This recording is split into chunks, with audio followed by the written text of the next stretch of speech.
You're listening to 90.3 WHPC, the voice of Nassau Community College in Garden City, New York. I'm Bill McIntyre here with Jon Gallo for another edition of this week's Long Island News, the news show that brings you news stories about Long Island and about Long Islanders.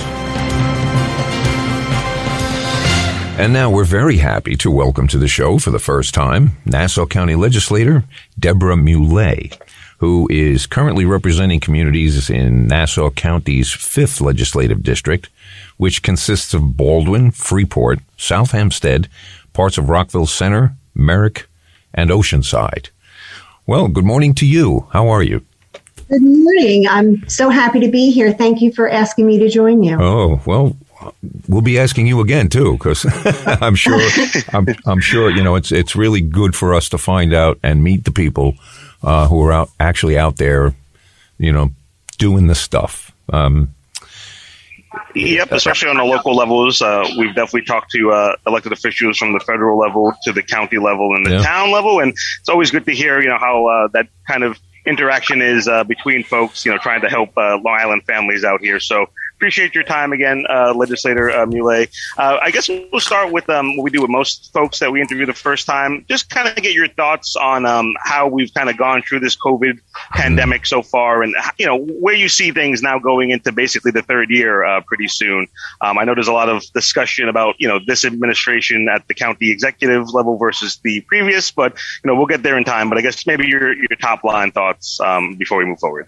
Thank you. Right. So I think we have to realize that COVID is here to stay, at least into the foreseeable future, and we've got to learn how to live with it.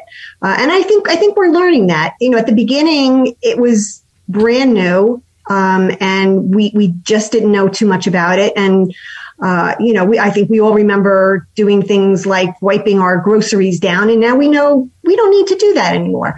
But I think if we take smart, sensible precautions, like vaccinations and masks when appropriate, and I definitely still I believe in masks and when appropriate. I think that we can come out on the other side and be able to live as normally as possible. Because, in the end, what we want is for people to be both healthy physically and, of course, emotionally. I'm a social worker by education and background. So that's something that's particularly important to me. So we have to look at both pieces. But of course, if people aren't healthy, if people are still dying, that's got to be the first priority. Yeah, that seems, we used to wake up in the morning and check the time and the temperature, and now we check the percentage of contagion in the area that we live in. And I do the same thing. Yeah. And it seems as though the public's response to that, I play music, so I'm tuned into bands being out in clubs playing, and you'll hear them start to complain that, they canceled my gig for me, I can't play. And it coincides with the percentage of contagion in an area, and some of them, boy, I think Newsday publishes a list of all the towns on Long Island and their percentages. And some of those towns, those numbers are really high. It's kind of surprising. Although I think if you notice today, or at least I did, in the areas that I represent, the numbers have come way down. There was the Omicron spike, and now it's in the hundreds, and now it's back into double digits. Right, so that's certainly a good sign. Yeah. Well, we've talked a lot about the mask stuff in the last couple of weeks, certainly. But of course, and obviously that's a big part of this discussion. But like you said, and especially maybe with your background as a social worker, knowing that this pandemic has not just been the public health crisis of only the physiological, but there's the mental health kind of crisis that's come along with it. There's always the issue of the opioid epidemic, which was here and is still here with us, throughout this pandemic, and a lot of other, kind of somewhat, or obviously or somewhat not obviously related other concerns.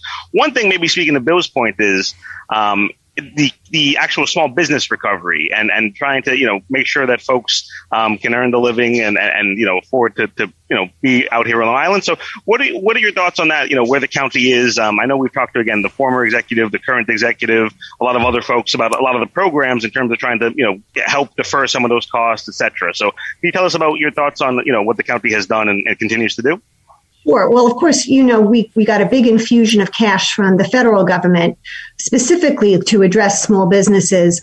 And the county, under Laura Curran, we put into place the Boost Nassau program, which was a soup to nuts. So one-stop shopping. So businesses could go there and find out what help they could get on the federal level, the state level, and the local level.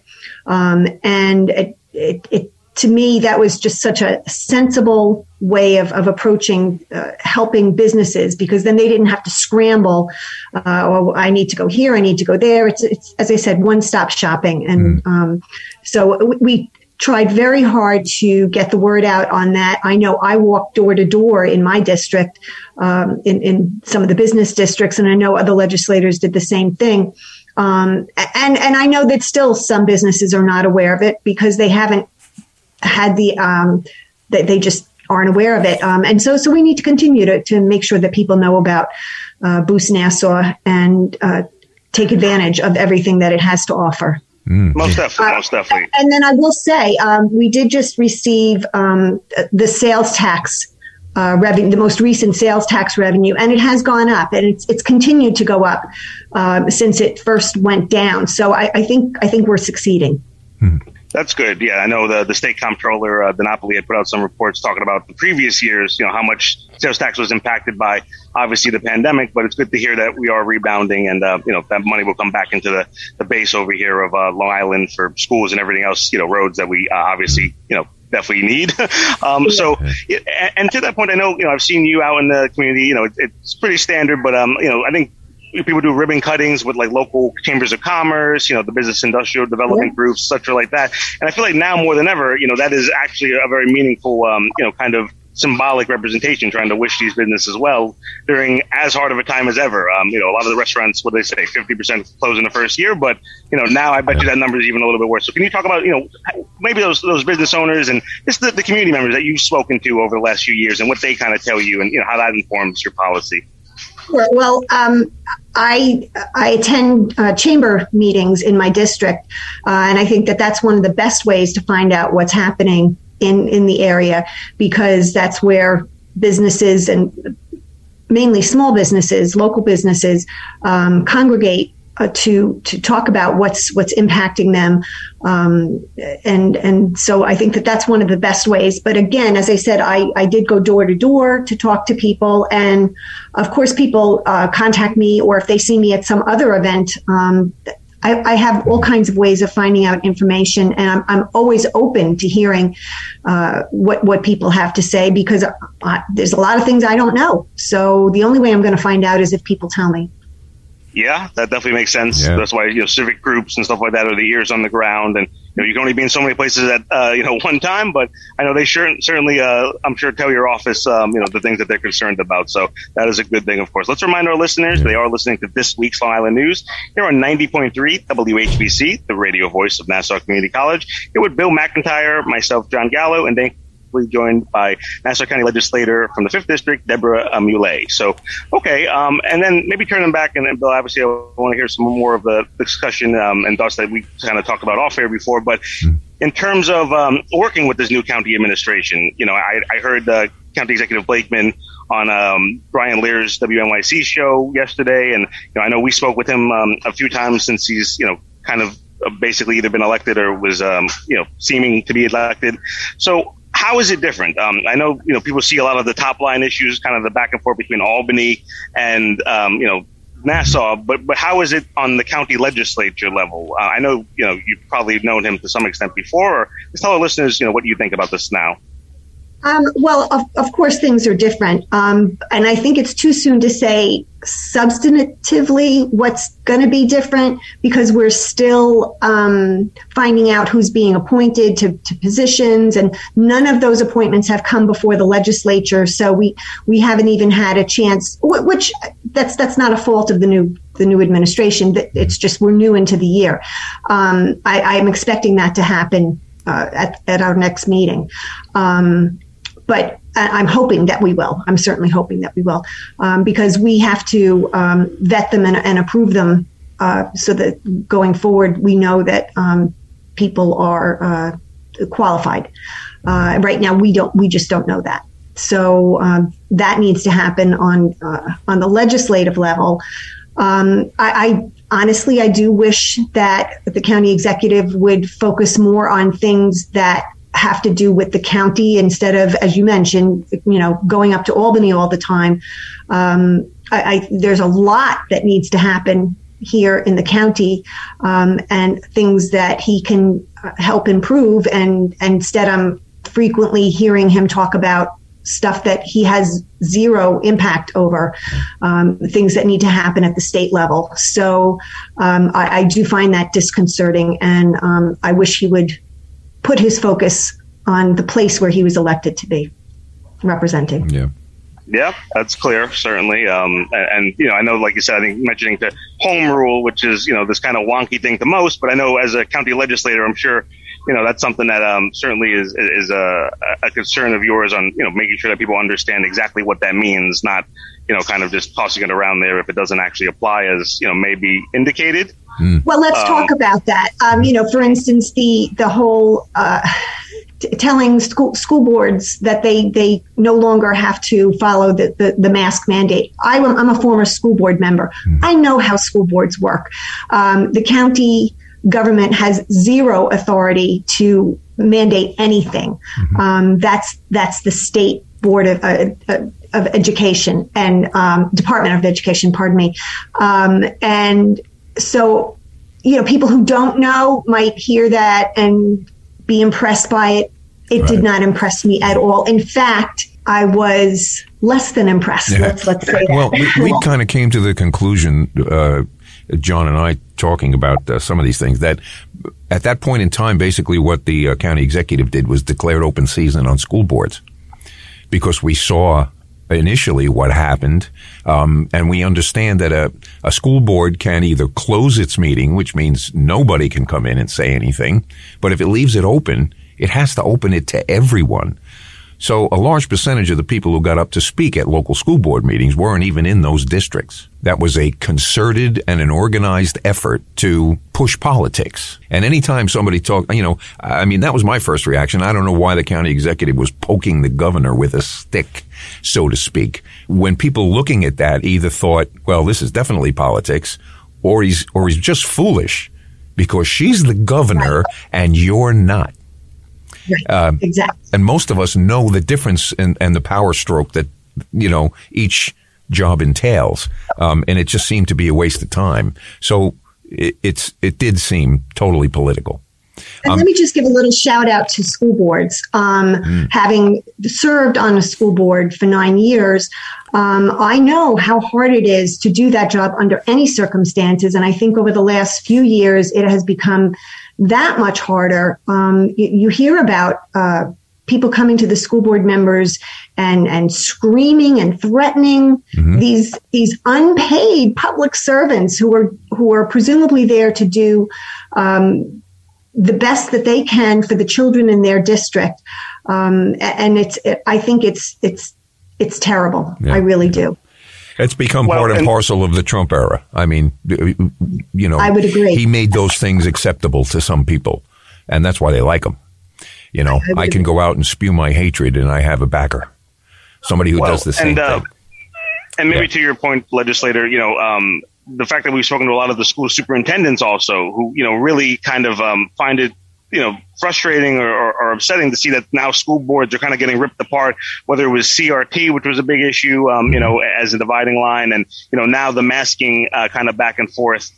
Certainly, as they described to us, they're just trying to make sure that their students are educated and, they don't need these kind of things spilling over and getting ugly, and they're, kind of families in their community now on different sides of, very well-defined lines. Some of them described it the way that they used to see these kind of fights at like school, sporting events that, obviously weren't rational or logical, but, would get heated and become very personal. And it's a shame to see that, now over something, especially that's, kind of public health related, when everyone just, wants the best, I'm sure, for their kids at its core. But all that said, let's remind the listeners again, they are listening to this week's Long Island News here on 90.3 WHPC, the radio voice of Nassau Community College, with Bill McIntyre, myself, Jon Gallo, and thankfully still here joined by Nassau County Legislator Debra Mulé. So, and then maybe turning, the page on that a little bit and talking more about, again, some of your priorities in this new legislative session and the county, knowing that there's a little bit of change in the margins there and some other things. What are your some of your priorities? I know you're on the ranking member of the Veteran Services Committee. So, and I know you've worked a lot on infrastructure issues in the past. So can you tell us about, what you feel the need to really be pushing for this year?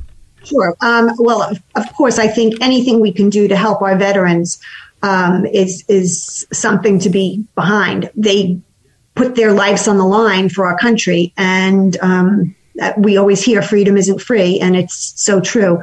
So we owe them a debt of gratitude, and I'm certainly I'm looking actually at a couple of things that we can do to help our veterans, things that they came to us saying, hey, we need help with this. Right. So again, I'm not the expert on veterans. They're the experts. So we have to listen to what the experts tell us in whatever capacity. With regard, infrastructure is very, very important. I have several large infrastructure projects going on in my district that I love to talk about. The first is the Baldwin Complete Streets. This is part of the downtown revitalization effort. The county portion of that is a $8 million Complete Streets project, which is going to completely redo Grand Avenue from Merrick Road up to Stanton Road, which is just north of Baldwin High School. And it's part of what's going to help with the Baldwin downtown revitalization. The other part is in the town of Hempstead's hands. So you'd have to ask them where things are with regards to that. They did pass the overlay district, which is certainly very beneficial to revitalization and to zoning. It's encouraging for zoning businesses to come in. But so that's going to break ground soon. Unfortunately, right now it's being held up by what's holding up everything, which is supply chain. There are some things that have to. This should have started months ago, is what I'm trying to say. We were all set to go, but because of supply chain issues, there's been a delay. So we're just waiting for certain things, certain items to come in, and then it can begin. Silver Lake, which is a GOSER project. That is down at the south end of Grand Avenue.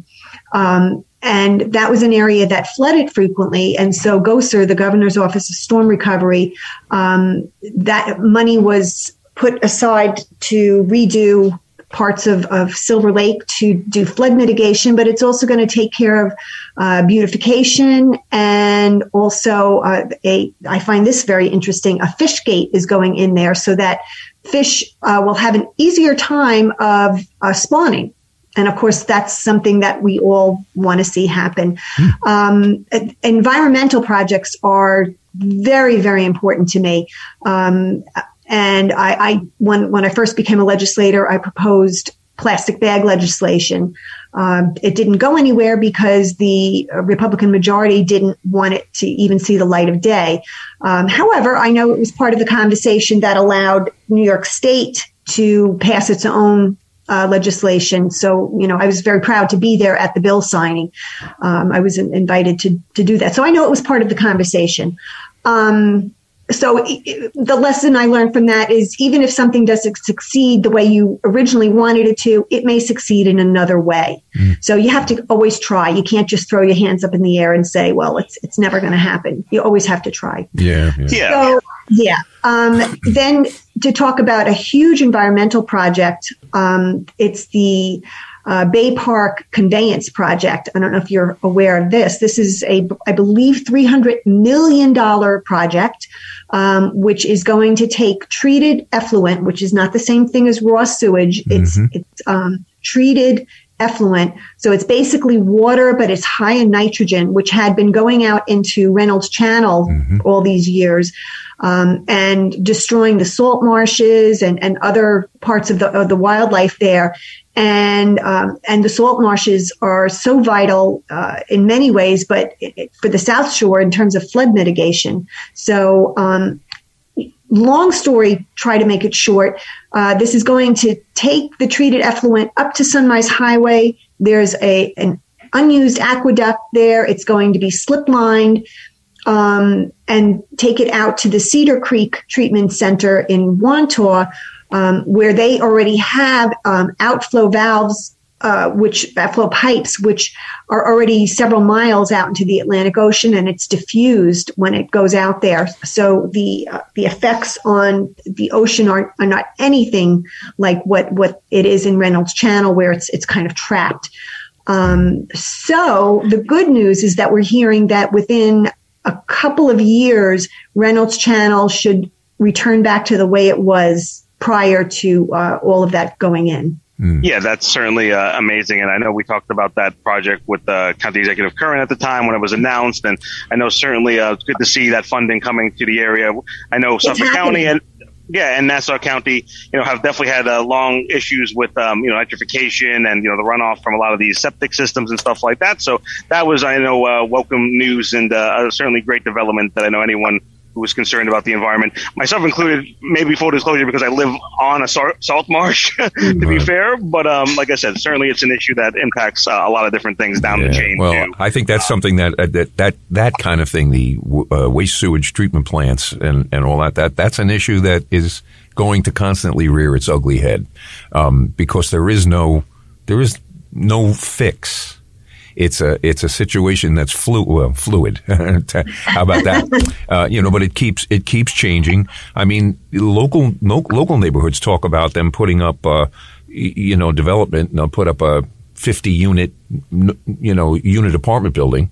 And now we have a big number of people now added to the local systems. And there's really nobody is really looking at how many things can you put in one paper bag. That's pretty much the comparison. We just keep adding more and more bathrooms, and everybody flushes. That's how they used to tell how many people were watching the Super Bowl. When a commercial, when halftime came on, they would gauge just how much water was flushed at that time, and they could tell you how many people were actually watching the game.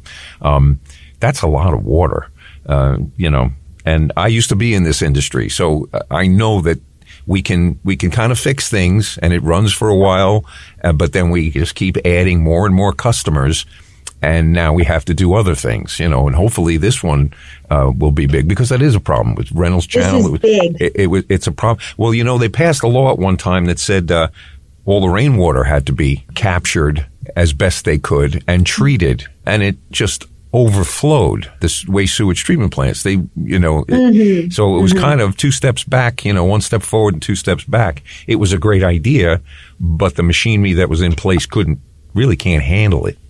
And so that's why I say it's going to be this continuing, juggle thing. We really have to get together on it.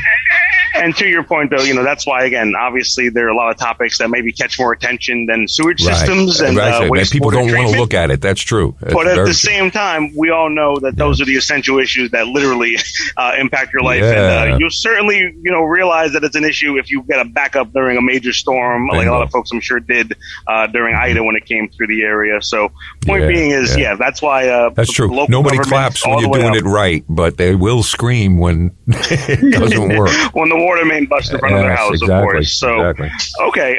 So we have a little bit of time left here, not much, Legislator Mulé, but I guess, maybe in just those moments, We'll have to probably talk about the tax assessment, property tax assessment system another time in depth. But in terms of both the budget and maybe its impact on county services, and also its impact on, community events and constituent services. You want to just talk about that, I guess, to close? Sure. Well, it's really pretty simple. The 22 budget, which we passed last fall, is a fiscally responsible budget that really puts the county in a great position in a financial sense, while at the same time provides all of the services that are necessary. In previous budget battles, we've had groups coming to us saying, "Wait, you can't do this." And all valid points. We didn't have any of that this go round because the budget really takes care of the county. We'll see what happens next go around. I know that we're in good shape for this year, so I'm very pleased. Laura Curran and her team really put the county on great financial footing. And then in regards to constituent services in my district, that's something that has always been very, very important to me. I tell my staff all the time, we are here, and I think I mentioned I'm a social worker, and I always say that this job is just another way of doing social work. We can help people in real and impactful ways that we can sometimes cut through the red tape, so to speak, in ways that people might not know how to do. And we have contacts and we know who to call for certain things. So that's a very important part of my role as a legislator, is making sure that happens. So I'm always talk to my staff about making sure that we stay in touch with the constituents who have reached out to us. So, for instance, we might not have an answer for a couple of weeks, but we contact them every week saying, "Hey, we're still on this," because otherwise you think, "Oh, they forgot." But no, we're always working on trying to solve problems, and some problems we can't solve, and we try to point people in the right direction of where they need to go to get the problem solved. So that's very, very important. You're in the hot seat. I think it's great that your sensitivity as a social worker can be brought to the work you do now. More people should have that, that touch. What can I say? Well, yeah, and I know we've talked about it even with Commissioner Ryder, this idea of emotional intelligence in law enforcement, but also in legislating and in governance. I think it certainly bodes itself well. So we really appreciate your time, Legislator Mulé. Definitely look forward to speaking with you another time about some of those other issues, but certainly wish you a good weekend, and thanks again for the time. And you have to promise to come guys. back. Okay, I do. I promise. Great. I promise. Great. We'll talk to you soon. Sounds good. Thank you very much. Take care. Bye-bye. Thanks. Another nice interview with a local legislator here, getting ramped up for the new session with slightly different power dynamics. But now we have another great guest who we're always happy to talk to joining us. Yes. So if you're ready, we can welcome our good friend Yancey Roy from Newsday, the Albany Bureau Chief. I'll bet he's been busy. Here with us now. He's been busy too, I'm sure. Hello, Looking Yancey. At lots of maps. How are you? Hi, fellas. How are you? I'm good. Good. You've been busy the last few days, huh? It's been a busy week. Maybe just to close out maybe the topic we talked about with you last, there was this back and forth with the governor and the county executive on the mask mandates. Eventually, the appeals court kind of made this decision after a local Supreme Court justice, kind of ruled against it. So just tell people where that kind of has settled out and if anything else comes next. Well, it's not quite settled yet. It's more or less in a holding pattern is sort of what I would say. Trial court judge declared the mask mandate unconstitutional, not over any kind of health and safety protocols, but over the issue of authority and whether a governor had the authority to issue the mandate without involvement of the legislature. The state, no surprise, has appealed to the mid-level court. The mid-level court immediately issued what's called a stay or a suspension of the ruling, which means the Nassau ruling is on hold until the appeal is ultimately decided. Now that could take weeks. That could take weeks. At the moment, the state does not have to have all of its papers in for the appeal until March 2nd. So it's at minimum going to that. Meanwhile, the governor's mask mandate right now is set to expire either February 10th for most places or February 21st for schools. So the practical effect of the judge's ruling could kind of become moot because the governor may not try to extend the mask mandate at all. But the issue going forward is going to be important because you may have another issue with mask mandates. You might have another issue with any other kind of executive action that a governor tries to take amid this pandemic. So the settlement of the issue for legal reasons is going to be very important, even if the case carries on long past the end of the mask mandate. It'll set a precedent. It would seem to, yeah. Right, right. Mm-hmm. I mean, does the governor... So it's going to play out, but it's going to take weeks. Now, was the governor's mandate within some kind of emergency powers because of the... yes and no. Not the emergency powers granted to Andrew Cuomo, the previous governor. Okay. But emergency powers that are encoded, as I understand it, within the powers of the state health department, which other agencies have too. This environmental department might draft some emergency regulations. I don't know, when a storm destroys a stream or there's a sewer leak into a waterway or something. Agencies have powers to make regulations that have the force of law, which is sort of what the local administration is banking on in terms of winning this court case. They do have powers. The question is, in this instance, was the authority overstepped or not? Right. Interesting. And, we spoke with Jay Jacobs last week, and I regretted not asking him this question. But, the fact that, like you said, both the misnomers and misunderstandings about the court's hierarchies, but also the fact that they are nominated officials, especially those Supreme Court justices. I happen to see that individual was elected initially only on the conservative line. So just seeing, how much does that potentially play into these, even if they don't have a real chance in court necessarily, just the nature of trying to make a political point, through this kind of thing. I don't know. Is that something that we've seen kind of before or just new territory? Yes. I mean, look, it's called judge shopping, right? I mean, and it's not unusual to try to file a suit in a venue you might think is more amenable to your concerns, your arguments. That's not unusual. Sometimes claims are filed in Albany because it's the seat of state government, because you think that venue might be more amenable to your claims. Sometimes you go far away from Albany in a different kind of jurisdiction to launch your claim. That's not unusual. Eventually, though, any claim filed at a sort of a county court level has to go to one of four. There's four mid-level appellate divisions, kind of regional courts that hear claims.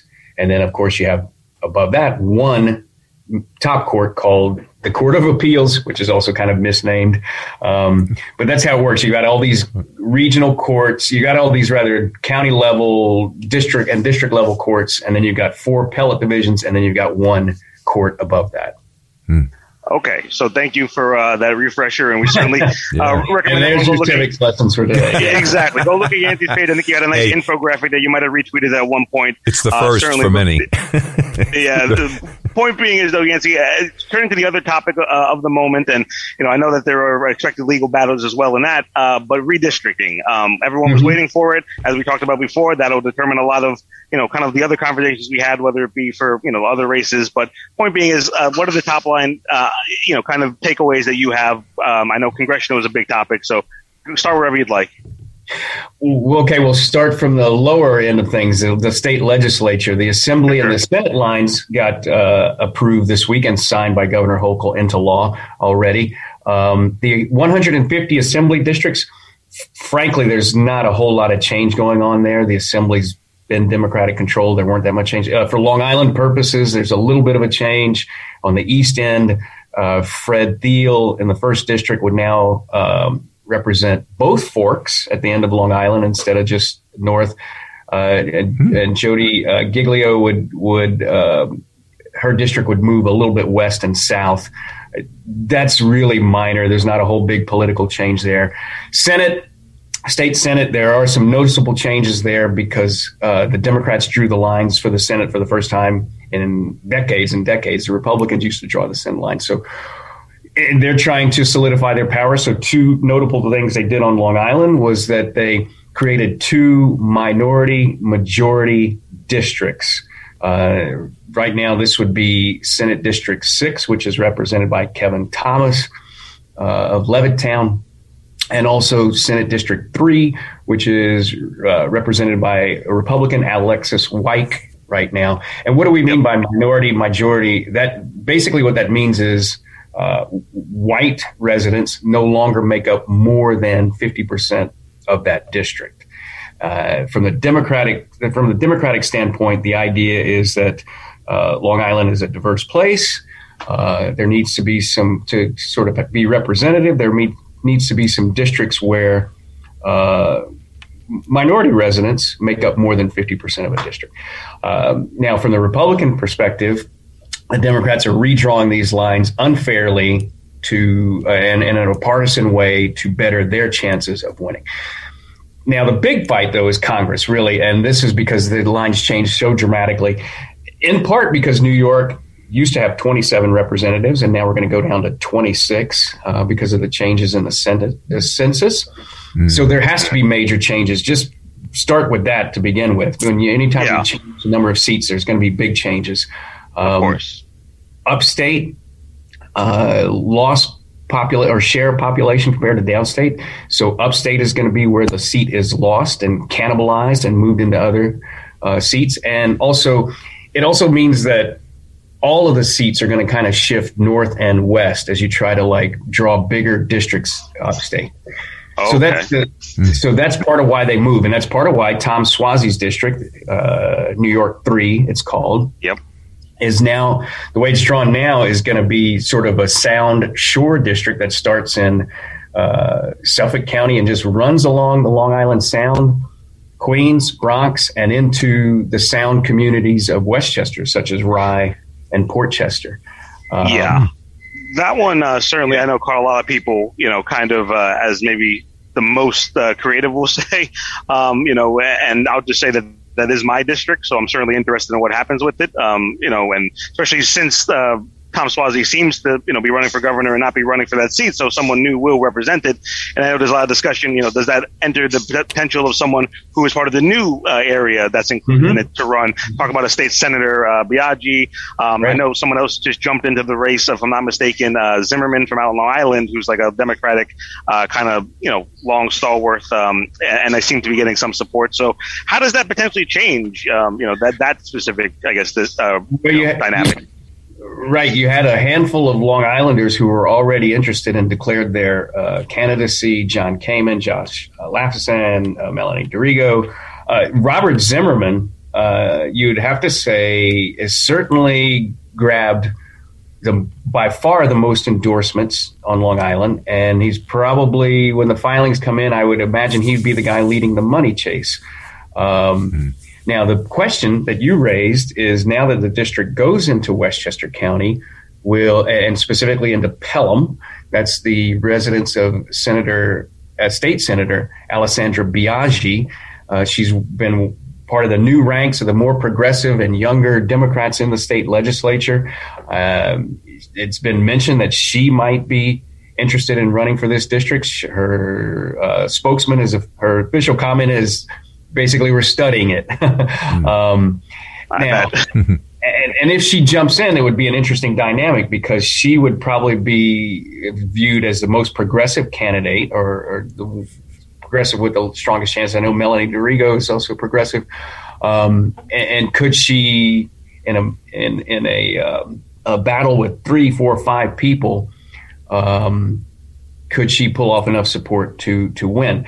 And that said, the thing that might push back against her joining is Westchester is still a small part of that district, and she would be unknown pretty much in the Long Island part of the district, and so would that hurt her chances? But it's going to be interesting. I mean, and they're all going to have to make quick decisions, as you know. The calendar dictates that the primary is in June, which means you have to start doing petitions to get on the ballot March 1st.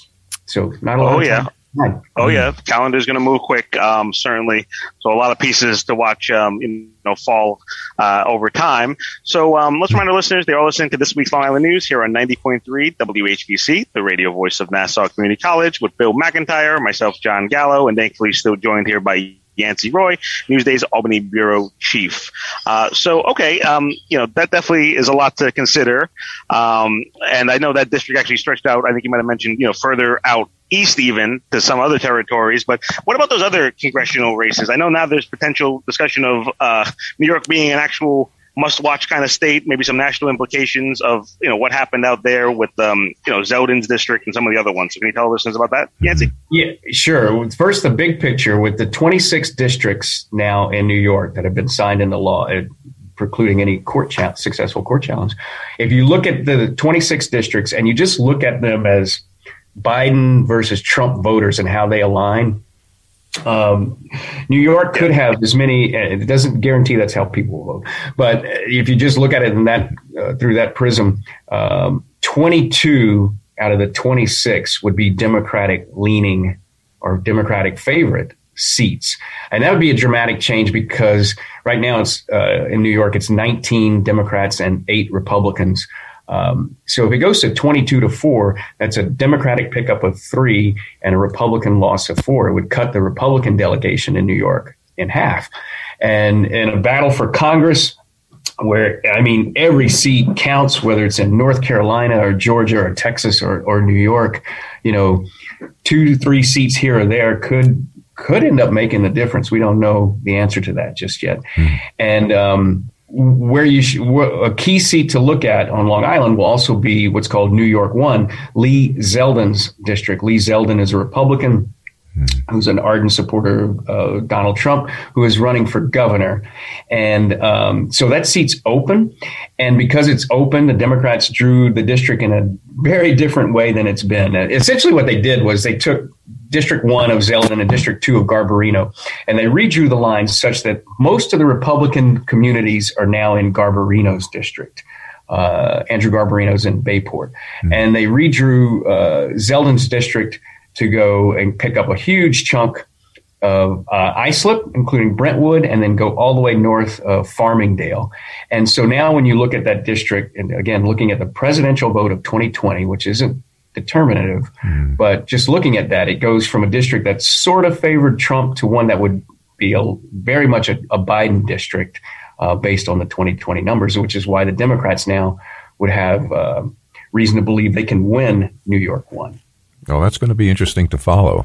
I'm glad we have you to tell us. And there's some other changes upstate as well. They've Elise Stefanik, whose profile is risen in Republican circles. She represents New York's North Country.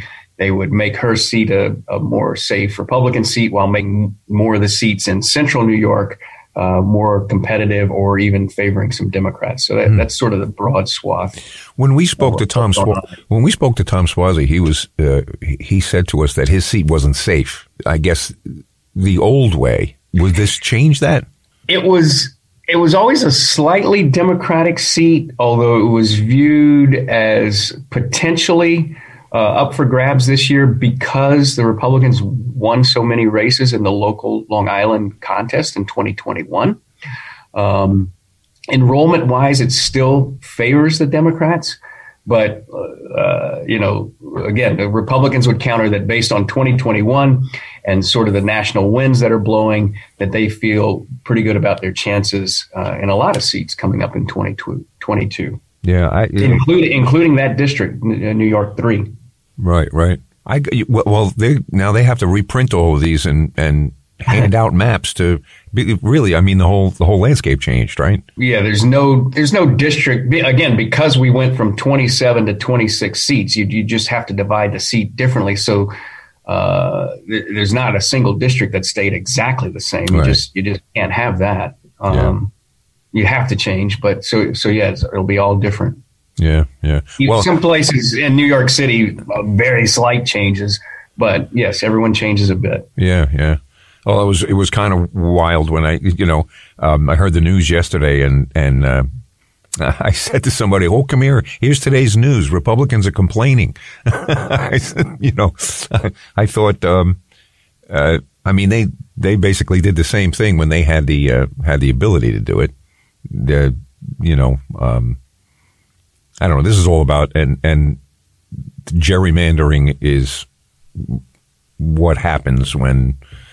I've seen some of the districts in other states and things like that. When you look at some of the map, you just go, there was no logic that drove, it's like they let political logic though. Well, yeah, right. And I think to go back to the mask mandate things, I'm convinced that that's pretty much all it is. It's politics. What do you think about that? In that, the school boards are going to have a field day, with people complaining about masks and no masks, and we talked about it with a few people, and they would, some of them would say, "Well, let's look at the science," and my reaction at that point was, you know what? Let's forget the science and let's talk about common sense. If somebody's going to sneeze in a room full of people, if they put their hand over their mouth, that room full of people is probably going to be, less taken on by your whatever you sprayed into the air. That's not science. That's common sense. Why don't we just go there? I was getting almost despondent watching, these big burly guys at school board meetings complain that they couldn't wear a mask for even an hour, that it was, and then you'd have an emergency room doctor come on and say, I just did an operation for 16 hours and had one on the whole time. What's the problem? And it all sounds like politics.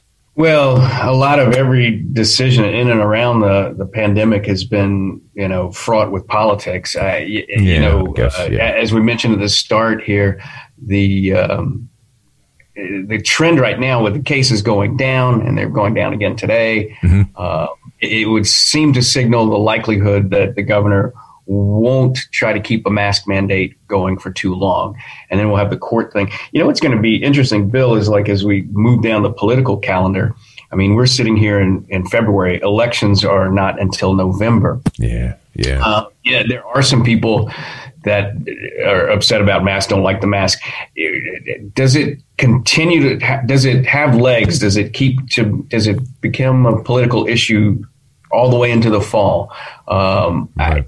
That's going to be an interesting thing to see. And how much is pandemic politics sort of overlay all of our usual politics that get involved in elections? That's kind of the new factor of the last few years that, we didn't see before. So, it's something that you got to watch is how much do any of these decisions connected to the pandemic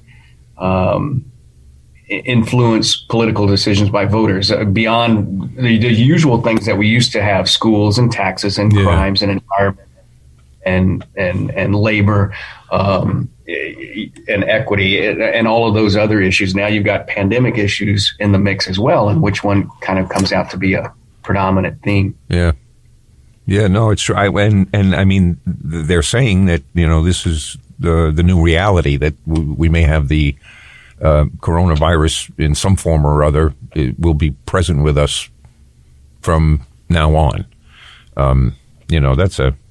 But the same idea is a lot of the local municipalities and legislators are telling us that their towns are flush. They have the money where now a lot of that has got to be the aid they got from the federal government. So that, but some of them are saying, we've been successful. Well, what was the success? Your godfather gave you treasure chest. How long do you think that's going to stay? Federal government came through with big bailouts for state and local governments. And, we talked recently after the governor presented her budget and the state is flush, which is kind of unusual for New York. Right. It gives you a chance to do some things that you haven't done in a while or address some problems.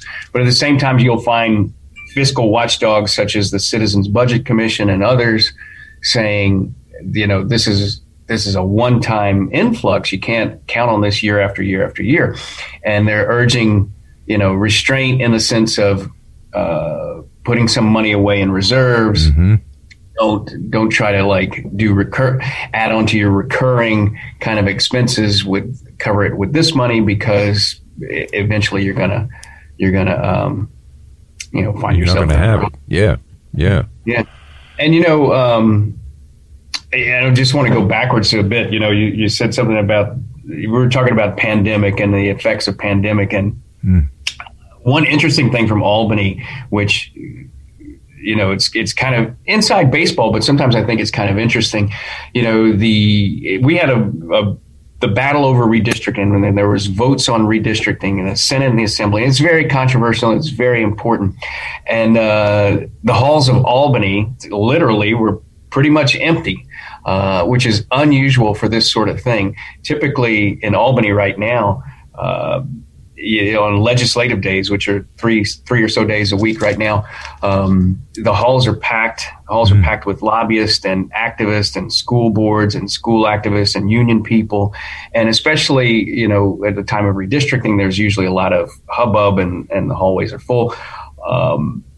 There was nobody there. And when the state Senate voted on the congressional lines, which is a hot topic, who was in the chamber? Well, there was one senator up at the podium to run the floor, to be the floor leader.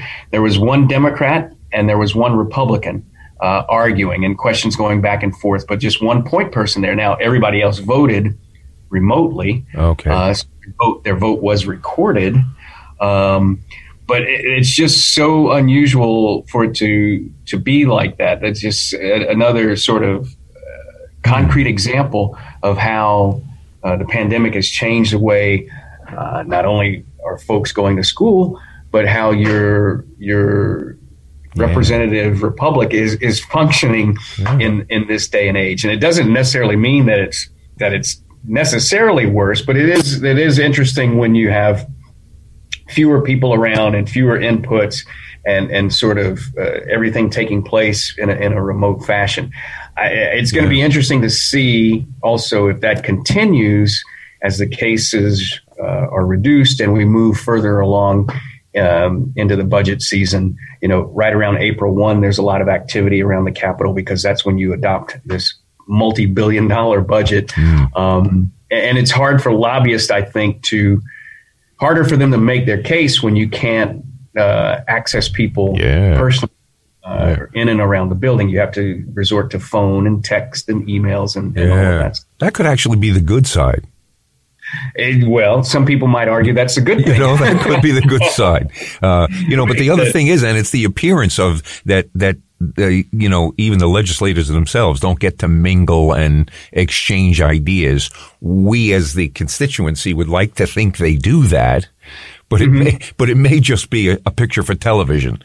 Here they are, getting together and conversing, right? They've already voted. They decided a long time ago what they were going to do, A lot of times, yeah. Yeah.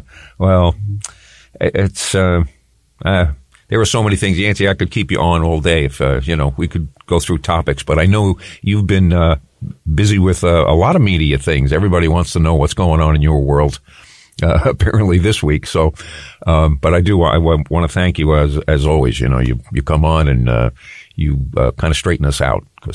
Always a pleasure to talk with you guys. Well, we really enjoy it too. And, I think we actually lost John. He might have had a battery issue or something, but I'm sure, and I speak for him when I say thanks. And, we'll talk to you again soon. Thanks for having me. Thank you. Okay. And, and we want to thank Newsday too for making the reporters available. Yancey's our guy in New York State. He tells us, straightens us out, just what the heck is going on. Because, like most of us, I can read the paper and then I can come out with all wrong. And I get to check my poor civics, with the people who are actually reporting on it. We've got about, we got a little time left. There were a couple of stories. I heard a story, coming into the station this morning that, and it was from the labor reporters who were talking about labor, and they basically said that, if you're in a job, that if you decide you want to leave your job, that the percentages tell them that the likelihood you make more money in the new position is pretty good. And then they're saying that if you have a job condition or you have something that you may not like about your job, that this may be the leverage you need to go to your employer and either, get more money, or change some condition that you may not be happy with. It was just an interesting take. I don't know if that's necessarily true in all cases. I doubt if it is. But now what do we have here now? Now today we're experiencing. We're supposed to be getting very cold as the day progresses, and by tonight they're talking about some ice issues. And for Long Islanders, I know you know that the ice can be a real problem for us. We lose electricity, phone lines, internet connections, and all that, and that would drive us all nuts. So, be on the lookout and just be aware that when you're leaving work, it could be, if it's cold out, we've had a lot of water today, and we've had snow on the ground that is melting and then freezing again. So there could be some pretty bad conditions. So maybe you want to back it down from 70 to 65. Actually, much slower than that. There's nothing like a surprise when you step on your brakes and your car doesn't react. Very scary. One time in my life, I used to drive limousines. And very interesting when kids would come in to look at limousines for proms. And they were all interested in how fast they go. Nobody asked how quickly you can stop one. So in any event, we did lose John. He's probably having technical difficulty trying to get it together. There are many things. Listen, and if you would like us to, if there's anybody you'd like us to talk to, you can send an email to WHPC at ncc.edu. Put this week's Long Island News in the subject title and ask us a question, or, you can comment on the show, some of the interviews we've had. All of the interviews that we've previously done, you can get on where you get your favorite podcasts. So we go to Spreaker.com, Spreaker.com, and put in this week's Long Island News or Bill McIntyre, then all of those interviews will come up. We have interviews on there with Laura Curran, with the interview with Blakeman is up there, interviews with Police Commissioner Ryder.